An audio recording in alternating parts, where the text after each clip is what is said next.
Hi there, I'm Heather Plett at SophiaLeadership.com, and I'm starting a series that I'm calling Let Go of the Ground and Taste the Sky. It's something I've been thinking about for quite a long time now. I'm working on a book, and one of it seems the main theme running through it is about the idea of letting go of the sky, or letting go of the ground, and really it's about surrender. It's about surrendering to the mystery, to the divine, to our own DNA and to what we've been created to be. And the thing about surrender is that it is not easy. It's tough. It can be really, really painful. It can be excruciating. And I'm going to share a story with you, a personal story of surrender, and I've got lots of them. It's something that you need to keep doing repeatedly. And I use the analogy of the butterfly that has to surrender to the chrysalis, or the caterpillar has to surrender to the chrysalis before it can become a butterfly. But the difference between us and butterflies is that we have to keep surrendering over and over and over again. It's not a one-time process. And I'm going to share with you a personal story of surrender. And this is something, some of you know this story if you've been on my blog long enough.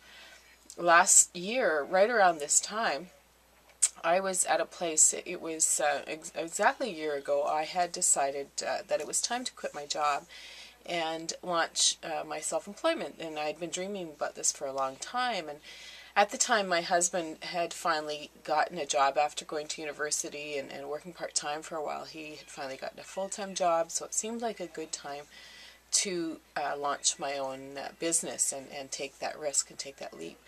However, at this time of year, I was at a conference in Chicago, and I was planning to come home from that conference and give my notice at work. Unfortunately, during the time that I was at the conference, my husband went through a really, really difficult time. He deals with some mental illness issues, and he went through a really, really deep depression, and he also deals with panic disorder, and things didn't work out for him at his job. And actually, when I came home from my conference in Chicago, he spiraled further and further into the ugliness that is mental illness. And unfortunately, he attempted suicide. And that was a really, really difficult time in our lives. And you can go back on my blog and read about that if you're interested. It was excruciating from all counts, and one of the things that was, along with having to be his support and he was in the psych ward for a week afterwards, and working through really, really difficult situations with a flawed mental health system. I also had to be a support for our 3 kids. But on top of that, there was a piece of me that felt really, really resentful of the whole situation, because it felt like I then had to give up my dream. I had to give up the dream of becoming self-employed at that time, and I had a really hard time letting go of that. But it wasn't the right time, and so I gradually had to let go, and that was a case of surrendering that dream, thinking it was the right time, and then having to give that up.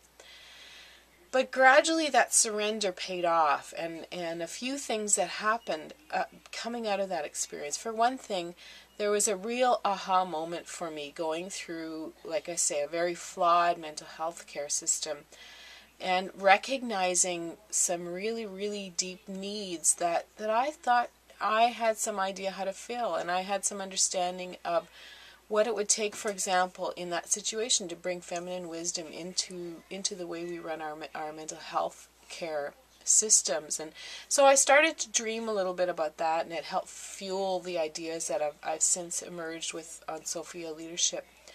But even more than that, what happened after I recommitted to being at work and in the job I was at, and went back to work after taking some time off with my husband, I went to ALIA, which stands for Authentic Leadership in Action. It's a leadership, it's hard to define what it is. It's a conference, retreat, workshop, all rolled into one. And it was possibly the most transformative week in my life. I dreamed new dreams there, and really that was the birthplace of Sophia Leadership, if I really think about it. And I'll link to those posts once I'm finished this video. You can follow those links. But it was really, afterwards, I realized that if I hadn't been at work, if I had resigned at that time, I would have never had a chance to go to Alia, and I would have missed that really amazing, transformative experience. And then a month later, things started changing again, and then it was the right time. Even though my husband wasn't in full-time work, he's a substitute teacher and continues to be. But I did recognize that, you know what, now it's time to go. It is time, and it's the right time, and it's a risk, and it's a crazy risk, and it's letting go of the ground in many, many ways. But it was the right time. And amazingly, what happened in July, when at the very moment my husband and I had a long conversation, decided, yes, it's time to go now.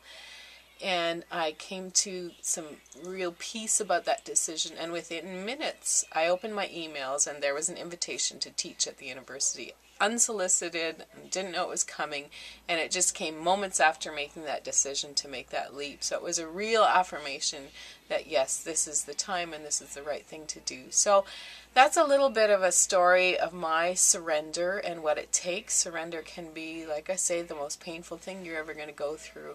But in the end, we don't get to taste the sky if we don't let go of the ground. Are you ready to